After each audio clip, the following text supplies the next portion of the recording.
Hello दोस्तों, मैं प्रदीप कुमार आपका बहुत बहुत स्वागत करता हूँ आपके अपने यूट्यूब चैनल लो समझ लो में।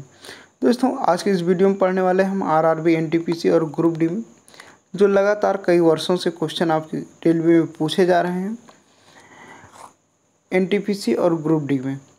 तो उन क्वेश्चनों को जीएस के क्वेश्चन हमने 500 क्वेश्चन को सेलेक्ट किया है और ये सारे मोस्ट इम्पॉर्टेंट क्वेश्चन हैं।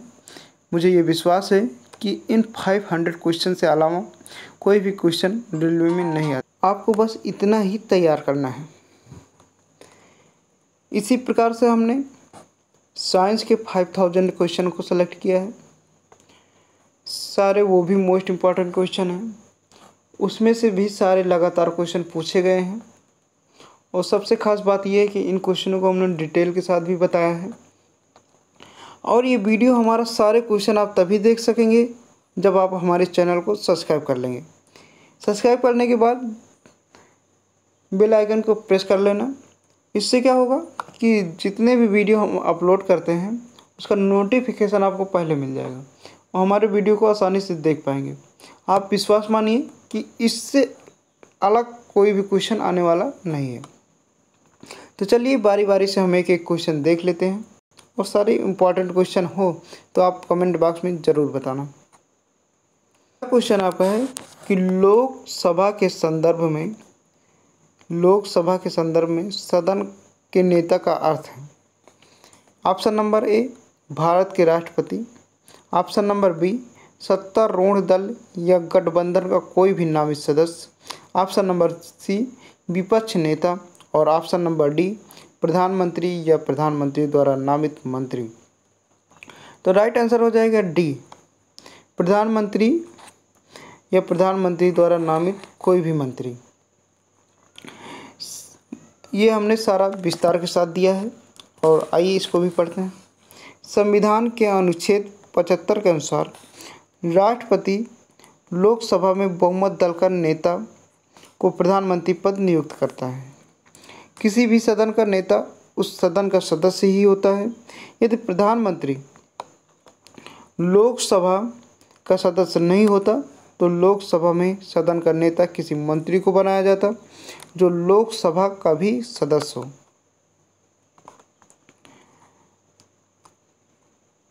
इसके बाद क्वेश्चन नंबर 2 है कि किसने भारत के कार्यवाहक प्रधानमंत्री के रूप में 2 बार काम किया। Option A, Charan Singh. Option B, Vishwanath Pratap Singh. Option C, Inder Kumar Gujral. Option D, Gulzari Lal Nanda. Right answer हो जाएगा आपका option number D, Gulzari Lal Nanda. ये भारत के कार्यवाहक प्रधानमंत्री के रूप में 2 बार काम किए। गुलजारी लाल नंदा ने कार्यवाहक प्रधानमंत्री के रूप में 2 बार काम किया।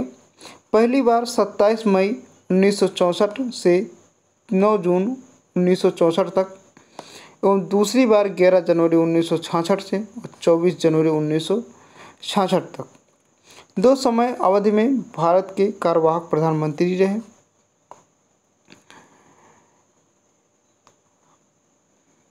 क्वेश्चन नंबर 3 है कि भारत के पहले गैर कांग्रेसी प्रधानमंत्री कौन थे। ऑप्शन नंबर ए आपके सामने, Morarji Desai. Option number B, Chandrashekhar. Option number C, Charan Singh. Option number D, VP Singh. Right answer हो जाएगा आपका A, answer number A, Morarji Desai पहले गैर कांग्रेसी प्रधानमंत्री थे। उनका कार्यकाल था 24 मार्च 1977 से 28 जुलाई 1989 तक।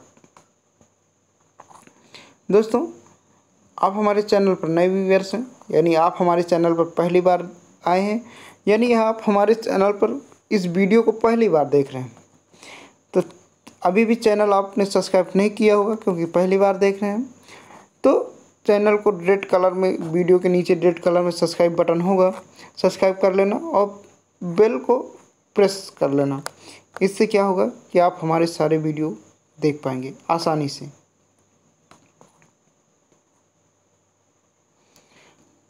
क्वेश्चन नंबर है 4 कि निम्नलिखित प्रधानमंत्री में से कौन भारत की आज़ादी के बाद पैदा हुआ था। इम्पॉर्टेंट क्वेश्चन है कि कौन भारत की आज़ादी के बाद पैदा हुआ। Option number A Manmohan Singh, option number B I.K. Gujral, option number C Rajiv Gandhi, option number D Narendra Modi. Option number D right answer हो जाएगा श्री नरेंद्र मोदी। दोस्तों ये वर्तमान में भी प्रधानमंत्री भारत देश के हैं। तो भारत की स्वतंत्रता के बाद 17 सितंबर 1950 को वर्तमान प्रधानमंत्री नरेंद्र दामोदर दास मोदी, इनका पूरा नाम है, का जन्म हुआ। विकल्प में शेष प्रधानमंत्रियों के जन्म एवं मृत्यु के संबंध में जानकारी निम्नलिखित है। मनमोहन सिंह का जन्म हुआ था 26 सितंबर 1932 को। राजीव गांधी का जन्म हुआ था 20 अगस्त 1944 को और मृत्यु हुई थी 21 मई 1991 को। I.K. गुजराल का जन्म 4 दिसंबर 1919 को, मृत्यु हुई थी 30 नवंबर 2012 को। तो राइट आंसर आपका है डी नरेंद्र मोदी, सही रहेगा। अब आते हैं आप क्वेश्चन नंबर 5 में। दिल्ली में संसद भवन का निर्माण किस अवधि के दौरान कराया गया था। दिल्ली में संसद भवन का निर्माण किस अवधि के दौरान कराया गया था। तो ऑप्शन ए 1895 से 1900 के बीच में, ऑप्शन नंबर बी 1901 से 1909 के बीच में, ऑप्शन नंबर सी 1921 से 1927 के बीच में और ऑप्शन नंबर डी है 1931 से 1935 के बीच में। राइट आंसर हो जाएगा आपका सी 1921 से 1927 के बीच में दिल्ली में संसद भवन का निर्माण कराया गया था। संसद भवन की अभिकल्पना दो मशहूर वास्तुकारों सर एडविन लुटियंस और सर हर्बर्ट बेकर ने तैयार की थी, जो नई दिल्ली की आयोजना और निर्माण के लिए उत्तरदायी थे। संसद भवन की आधारशिला 12 फरवरी 1921 को महामहिम द ड्यूक ऑफ कनॉट ने रखी थी। इसका उद्घाटन समारोह भारत के तत्कालीन गवर्नर जनरल लॉर्ड इरविन ने 18 जनवरी 1927 को आयोजित किया। इनके अनुसार इसका निर्माण में 83 लाख रुपए की लागत आई है।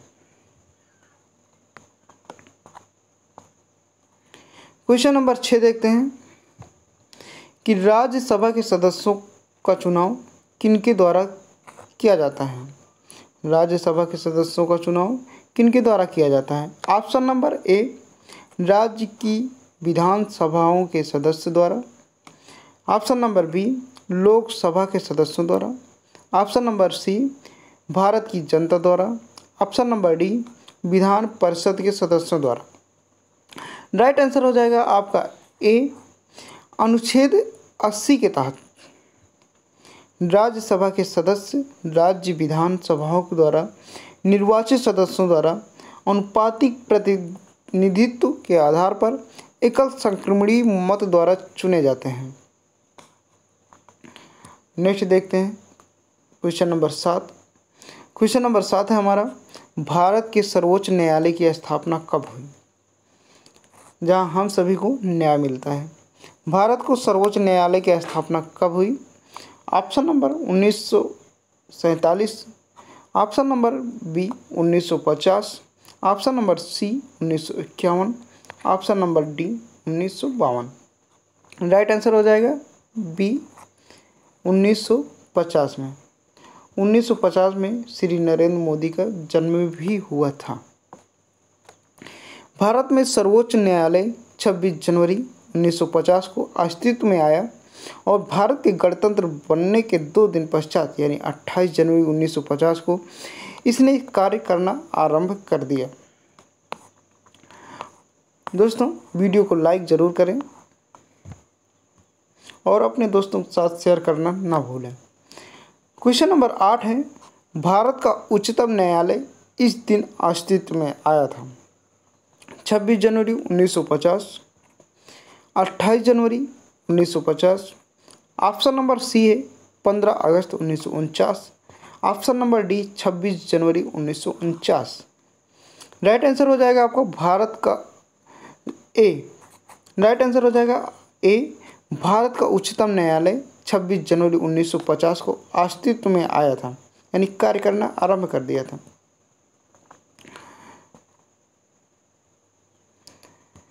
क्वेश्चन नंबर 9 है कि सुप्रीम कोर्ट के एक तदर्थ शिखर के रूप में अस्थायी अवधि के लिए किसे नियुक्त किया जा सकता है। ऑप्शन नंबर ए आपके सामने सुप्रीम कोर्ट के न्यायाधीश। ऑप्शन नंबर बी आपके सामने उच्च न्यायालय के न्यायाधीश। ऑप्शन नंबर सी उच्च न्यायालय के मुख्य न्यायाधीश। और ऑप्शन नंबर डी कोई भी नियुक्त किया जाता है और स्थिति खाली रहती है। राइट आंसर हो जाएगा बी, उच्च न्यायालय के न्यायाधीश। उच्च न्यायालय के न्यायाधीश संविधान के अनुच्छेद 127(1) के तहत यदि किसी समय सर्वोच्च न्यायालय के सत्र को आयोजित करने या चालू रखने के लिए उस न्यायालय के न्यायाधीशों की गढ़ पूर्ति पर्याप्त न हो तो भारत का मुख्य न्यायाधीश उच्च न्यायालय के न्यायाधीशों में सर्वोच्च न्यायालय के तदर्थ न्यायाधीशों की नियुक्ति करता है। वह ऐसा राष्ट्रपति की पूर्व सहमति और संबंधित उच्च न्यायालय के मुख्य न्यायाधीश के परामर्श के बाद तदर्थ न्यायाधीशों की नियुक्ति संबंधी प्रावधान केवल सर्वोच्च न्यायालय के संदर्भ में, अन्य न्यायालयों के लिए नहीं।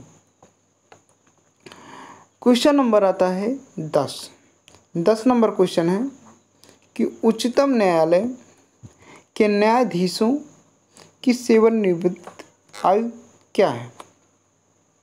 उच्चतम न्यायालय के न्यायाधीश की सेवानिवृत्ति आयु क्या है, यानी कितने वर्ष में रिटायर हो जाते हैं उच्चतम न्यायालय के न्यायाधीश। ऑप्शन नंबर ए 62 वर्ष। ऑप्शन नंबर बी 65 वर्ष। ऑप्शन नंबर सी 58 वर्ष। और ऑप्शन नंबर डी 60 वर्ष। राइट आंसर हो जाएगा बी, ऑप्शन नंबर बी 65 वर्ष। उच्चतम न्यायालय में न्यायाधीशों के लिए सेवानिवृत्ति की आयु 65 वर्ष, जबकि उच्च न्यायालय में यही 62 वर्ष है। 11 नंबर उच्चतम न्यायालय के न्यायाधीशों की सेवानिवृत्ति की उम्र क्या है। रिपीटेड क्वेश्चन है। ऑप्शन नंबर ए 61 साल। ऑप्शन नंबर बी 63 साल। ऑप्शन नंबर सी 65 साल। ऑप्शन नंबर डी 68 साल। राइट आंसर हो जाएगा आपका सी। अभी हमने बताया कि 65 साल सर्वोच्च न्यायालय के न्यायाधीशों के लिए सेवानिवृत्ति की आयु 65 वर्ष रखी गई है। क्वेश्चन नंबर 13 है। 13 नंबर क्वेश्चन है कि सिक्किम कब भारत का एक राज्य बना था। सिक्किम कब भारत का एक राज्य बना था। ऑप्शन नंबर आपके सामने ए 1975।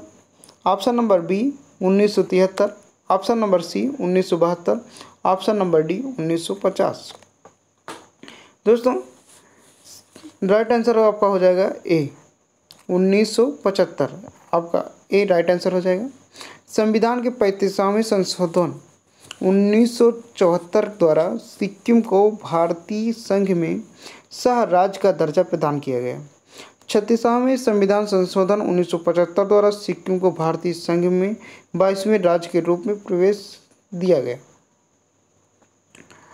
14 नंबर क्वेश्चन है कि गोवा को महाराष्ट्र राज्य में विलय किस वर्ष दिया गया। Option number A 1958। Option number B 1963। Option number C 1959। Option number D 1967। Right answer हो जाएगा डी 1967। 1967 आपका राइट आंसर हो जाएगा। वर्ष 1967 में गोवा को महाराष्ट्र राज्य में विलय का विकल्प दिया गया था। वर्ष 1967 में वो जनमत संग्रह हुआ और गोवा के लोगों ने केंद्र शासित प्रदेश के रूप में रहना पसंद किया। कालांतर में 30 मई 1987 को गोवा को पूर्ण राज्य का दर्जा दिया गया और इस प्रकार गोवा को भारतीय गणराज्य का 25वां राज्य बनाया गया। 17 नंबर क्वेश्चन, भारत में राज्यपाल की नियुक्ति कौन करता है। ऑप्शन नंबर ए राष्ट्रपति, ऑप्शन नंबर बी प्रधानमंत्री, ऑप्शन नंबर सी मुख्यमंत्री और ऑप्शन नंबर डी केंद्रीय गृह मंत्री। राइट आंसर हो जाएगा आपका ए राष्ट्रपति। संविधान का अनुच्छेद 155 के तहत राज्य के राज्यपाल की नियुक्ति भारत के राष्ट्रपति द्वारा की जाती है तथा अनुच्छेद 151 ए के तहत राज्यपाल राष्ट्रपति के प्रसाद पर्यंत अपना पद ग्रहण करता है। 16 नंबर क्वेश्चन है, इम्पोर्टेंट क्वेश्चन है। भारत में किसी राज्य के राज्यपाल के रूप में नियुक्ति के लिए निर्धारित न्यूनतम आयु कितने वर्ष होनी चाहिए?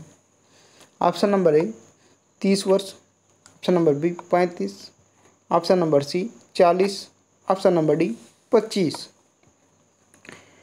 तो राइट आंसर हो जाएगा आपका बी 35, बी राइट आंसर हो जाएगा। अनुच्छेद 157 के अनुसार राज्यपाल नियुक्त होने के लिए दो अर्हताएं हैं। पहला, एक तो वो भारत का नागरिक हो और दूसरा है कि वो 35 वर्ष की आयु पूरी कर चुका हो। 7वें संविधान संशोधन 1956 के माध्यम से यह प्रावधान भी किया गया कि एक राज्यपाल को एक से अधिक राज्यों का राज्यपाल नियुक्त किया जा सकता है। नेक्स्ट क्वेश्चन देखते हैं, 17 नंबर क्वेश्चन। 17 नंबर क्वेश्चन है कि दो संसदीय विधानसभा का मतलब क्या है? ऑप्शन नंबर ए विधायकों को 4 अलग विधानसभाओं में बांटा जाता है। ऑप्शन नंबर बी विधायकों को एक विधानसभा के रूप में वर्गीकृत किया जाता है। ऑप्शन नंबर सी विधायकों को 2 अलग अलग विधानसभाओं में बांटा जाता है। ऑप्शन नंबर डी विधायकों को 8 अलग अलग विधानसभाओं में बांटा जाता है। ये सारे क्वेश्चन आपके रेलवे एनटीपीसी में पूछे गए हैं, 2016 के क्वेश्चन हैं, इसलिए इम्पोर्टेंट हो जाते हैं। तो राइट आंसर हो जाएगा आपका सी, सी आपका राइट आंसर हो जाएगा।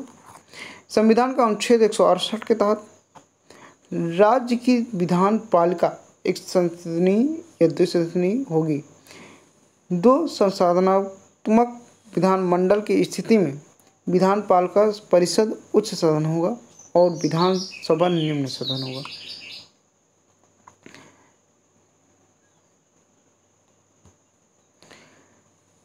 उन्नीस नंबर क्वेश्चन हम देखते हैं कि भारतीय गणराज्य एक केंद्र शासित प्रदेश के प्रशासनिक प्रमुख को क्या कहा जाता है? ऑप्शन नंबर ए उपराज्यपाल, ऑप्शन नंबर बी राज्यपाल, ऑप्शन नंबर सी राष्ट्रपति, ऑप्शन नंबर डी प्रधानमंत्री। राइट आंसर हो जाएगा ए उपराज्यपाल। केंद्र शासित प्रदेश या संघ राज्य क्षेत्र या संघ क्षेत्र भारत के संघीय प्रशासनिक ढांचे की उपराष्ट्रीय प्रशासनिक इकाई है। भारत के राज्यों की अपनी चुनी हुई सरकारें होती हैं, लेकिन केंद्र शासित प्रदेश में सीधा भारत सरकार का शासन होता है। भारत का राष्ट्रपति हर केंद्र शासित प्रदेश का एक सरकारी प्रशासक या उपराज्यपाल नामित करता है।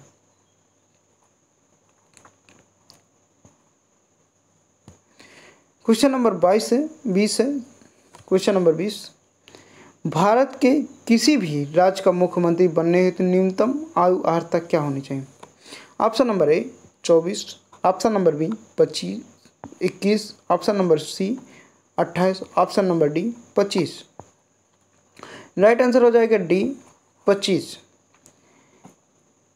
राज्य विधानसभा में सदस्य के लिए सदस्य उपबंध लोक प्रतिनिधित्व अधिनियम 1950 की धारा 36(2) के तहत पठित संविधान के अनुच्छेद 173 का में विद्यमान है। सामान्यतः मुख्यमंत्री राज्य विधानसभा में बहुमत दल का नेता होता है। चूँकि इसका सदस्य बनने हेतु न्यूनतम उम्र सीमा 25 वर्ष निर्धारित है, अतः स्पष्ट है मुख्यमंत्री बनने हेतु न्यूनतम आयु 25 वर्ष होनी चाहिए।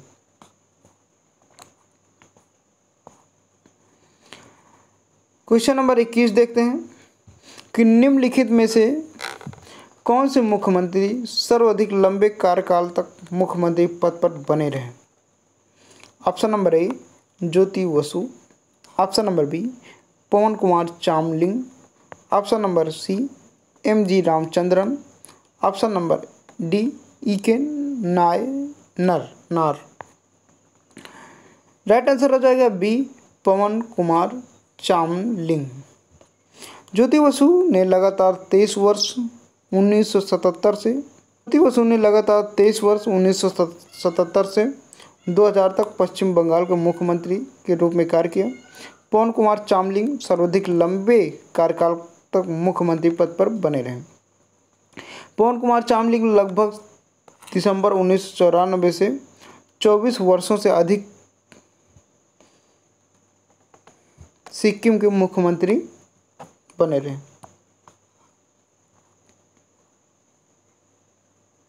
क्वेश्चन नंबर है 22।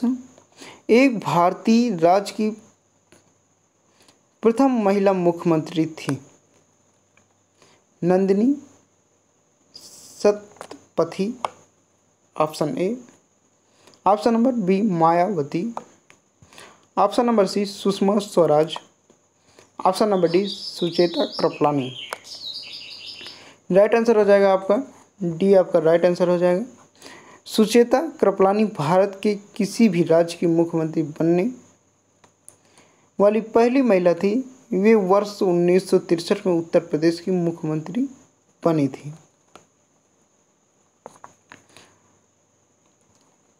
क्वेश्चन नंबर आता है 23। 23 नंबर क्वेश्चन है कि भारत के मुख्य निर्वाचन आयुक्त को उनके पद से कौन हटा सकता है। ऑप्शन नंबर ए, संसद के दोनों सदन। ऑप्शन नंबर बी, केंद्रीय मंत्री परिषद। ऑप्शन नंबर सी, भारत के राष्ट्रपति। ऑप्शन नंबर डी, भारत के मुख्य न्यायाधीश। राइट आंसर हो जाएगा आपका ए आपका राइट आंसर हो जाएगा। मुख्य चुनाव आयुक्त को उन्हीं तरीकों से हटाया जा सकता है जो अनुच्छेद 124(4) के तहत उच्चतम न्यायालय के न्यायाधीशों को हटाने में वर्णित है। साबित कदाचार या असमर्थता के आधार पर हटाए जाने के लिए संसद के प्रत्येक सदन द्वारा अपनी कुछ सदस्य संख्या के बहुमत तथा उपस्थित और मत देने वाले सदस्यों के कम से कम 2/3 बहुमत द्वारा समर्पित समावेदन जो उसी सत्र में राष्ट्रपति द्वारा अनुमोदित कर दिया गया हो द्वारा ही हटाया जा सकता है। क्वेश्चन नंबर 24 है कि निम्नलिखित में से CEC का अर्थ है। पहला, चीफ इलेक्शन कंट्रोलर। दूसरा, सेंट्रल इलेक्शन कमीशन। तीसरा, चीफ इलेक्शन कमिश्नर। और चौथा है common election code. Right answer हो जाएगा सी, चीफ इलेक्शन कमिश्नर। मुख्य चुनाव आयुक्त, इसको हिंदी में कहा जाता है मुख्य चुनाव आयुक्त। क्वेश्चन नंबर 25 कि भारत के वर्तमान मुख्य चुनाव आयुक्त कौन है। Syed Nasim Ahmed Zaidi. Option number B, Navin Chawla. Option number C, N Gopalaswami. Option number D, A.K. Jyoti. तो दोस्तों, भारत के मुख्य चुनाव आयुक्त कौन है, तो इसमें से कोई सही नहीं है। ये पहले का है। तो इस समय जो मुख्य चुनाव आयुक्त हैं सुधीर भार्गव हैं। कौन? सुधीर भार्गव, आपको याद रखना है। दोस्तों, आप देख रहे हैं लो समझ लो YouTube channel is the best channel for study. दोस्तों, चैनल को सब्सक्राइब कर लीजिए, वीडियो को लाइक करें, वीडियो को दोस्तों के साथ शेयर करें और जो भी सुझाव आपके हैं कमेंट बॉक्स में ज़रूर बताना। हमारे चैनल का टेलीग्राम चैनल को भी ज्वाइन कर सकते हैं। इस वीडियो का PDF आपको टेलीग्राम चैनल पर मिल जाएगा। टेलीग्राम चैनल लो समझ लो यूट्यूब के नाम से बना हुआ है। आप जाके टेलीग्राम पर सर्च कर सकते हैं और वीडियो को लाइक ज़रूर करना। तो मिलते हैं नेक्स्ट वीडियो में, तब तक के लिए जय हिंद, वंदे मातरम।